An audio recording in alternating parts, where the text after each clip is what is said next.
10 Fascinating Historical Sites in Turkey. But first, thanks guys for keeping up with the great comments. Today we'll be presenting to you just some of the most fascinating historical sites in Turkey. Let us know in the comment section which one you think is the most interesting, and maybe we'll feature you in an upcoming video. Number 10. Göbekli-Tepe. Turkey is a country that straddles both the continent of Europe and Asia. It's located on the important crossing grounds between Europe and the Middle East and Africa. It's home to many important, amazing sites that are necessary for understanding the history of mankind and some of the earliest advanced civilizations. This photo we see here is believed to be the world's first temple, known as Göbekli-Tepe, and it's Turkey's oldest known historical site, which was built in 9500 BC. It's found southeast of the city of Urfa, just north of the border with Syria. In the archaeological dig site, you'll see standing stones and pillars, which are arranged in circles. This is quite an impressive feat of engineering by people who were primarily hunters and gatherers, predating any known civilization by thousands of years. The area where the temple was found was considered sacred for the large amount of wildlife and game found here by the tribes. Number 9. Hattusa. This historical site in Turkey used to be the former capital of the Hittite Empire, which was one of ancient Egypt's archenemies. They occupied much of Turkey, parts of modern-day Israel, Lebanon, and Syria. This late Bronze Age city is a UNESCO World Heritage Site, and it was discovered in the early 1900s. The Hittite Empire slowly disintegrated, most likely from drought in the area and even possibly earthquakes. The city was completely abandoned around 1200 BC, but the Great Sphinx Gate, which was one of the main entrances to the city, still remains. The stone walls that fortify the ancient capital were reconstructed in a similar style architecture that historians believe would be used by the civilization. Some amazing pieces of art are still here, like this photo of 12 Hittite gods of the underworld, but much of this place is still in ruins. Number 8. The City of Troy. You might be familiar with the legends of the Trojan horse mentioned in Homer's Iliad, and even the film with Brad Pitt titled Troy. However, this city truly does exist and is located in northwestern Turkey. Some of the remains of this legendary setting are still intact, such as portions of the walls. However, due to its strategic location, it's also been urbanized by other civilizations such as the Romans. This remarkable city was founded in 3500 BC and abandoned in 500 AD. In Greek mythology, a woman named Helen of Troy lived here, who is rumored to be the most beautiful woman in the world. The war broke out when Helen, who was married to the king of Sparta, was abducted by the prince of Troy named Paris. After a long 10-year siege of the city of Troy, the Greek army came up with a plot to get inside the walls by constructing a large wooden horse as a peace offering. Little did the Trojans know that inside the horse were Greek soldiers, so be careful of Greeks offering gifts. Number 7. Ephesus. Located in the Izmir province of Turkey, the city of Ephesus lies on the edge of the modern-day town of Selçuk.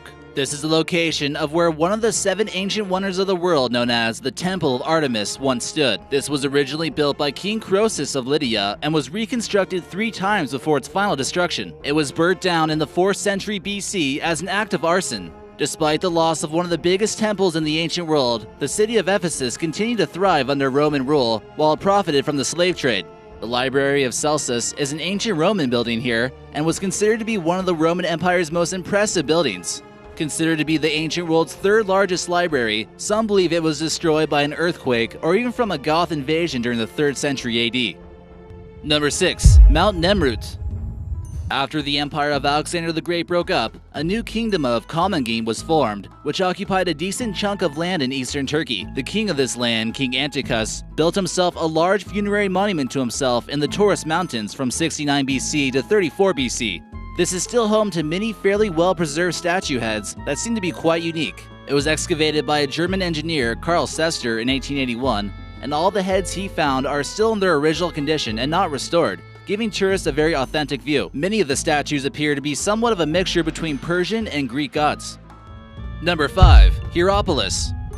Modern-day tourists who come to Hierapolis might not be there to enjoy the history as much as the pools of Pamukkale. The hot springs situated here are formed from thermal volcanic activity underground that heats up the magical water in salt and calcium carbonate. It might actually look like snow at first glance, but reassure you it's not. It wasn't just modern-day tourists who were attracted to this location, but also the ancient Greeks and Romans. The spa has been used since the 2nd century BC, with many inhabitants of Hierapolis choosing this location as a retirement location or somewhere to spend their final days. Due to this, it's also home to one of Turkey's most notable necropolises. It's believed that tourists here are likely to slowly erode the historical portion of Hierapolis as more and more hotels begin to pop up in the locations nearby. But the historical ruins here should not be overlooked, and it's a prime example of Greek and Roman influence in Turkey. Number 4. The Hagia Sophia.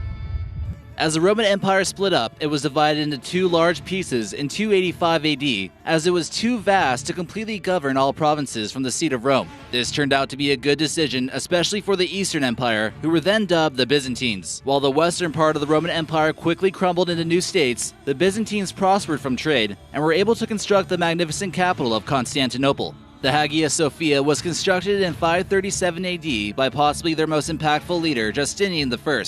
This basilica was the seat of Byzantine Orthodox Christianity and displayed many beautiful mosaics. The powerful city of Constantinople fell to the attacking Ottomans, who laid siege to the heavily fortified double-walled city in 1453 and then turned it into their own capital. This attack was led by Mehmed the Conqueror, and from now on, Turkey has been primarily a Muslim country. Not being followers of Christianity, they decided to keep the magnificent building, but remove the Christian icons and turn it into a mosque, which is primarily decorated with calligraphy in modern times.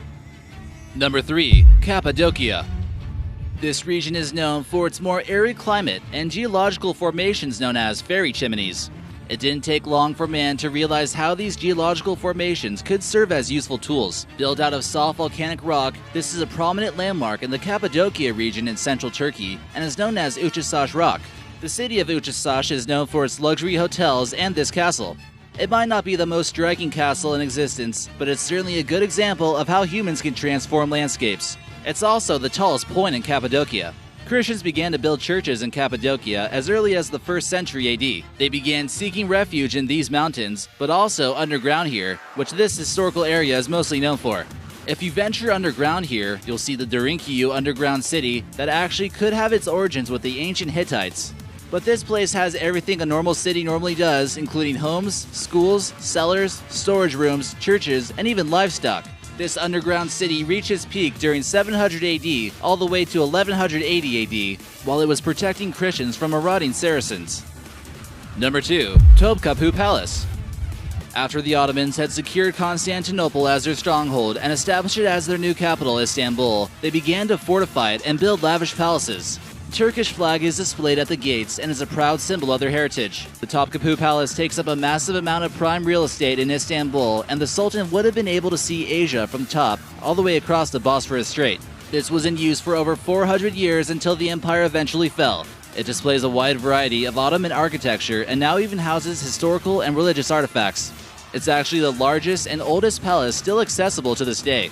It also housed a massive harem which had 400 rooms. Roughly 4,000 people lived here and almost worked like a small city. Today it's a UNESCO World Heritage Site and still quite a popular place among tourists to walk around at. Number 1. The Presidential Complex. To finish this video off, we'd like to mention the current presidential palace in Ankara, the capital, which is 30 times larger than the White House. The Turkish certainly have a good taste when it comes to lavish palaces, as we can tell from history. Although it was built in modern times, it's considered to be the 4th largest palace in the world, and will certainly be considered a fascinating place as time goes by. Covering an area of 1.6 square miles, with approximately 1,100 rooms, the presidential palace serves a role to President Erdogan similar to how our White House serves a role to our president.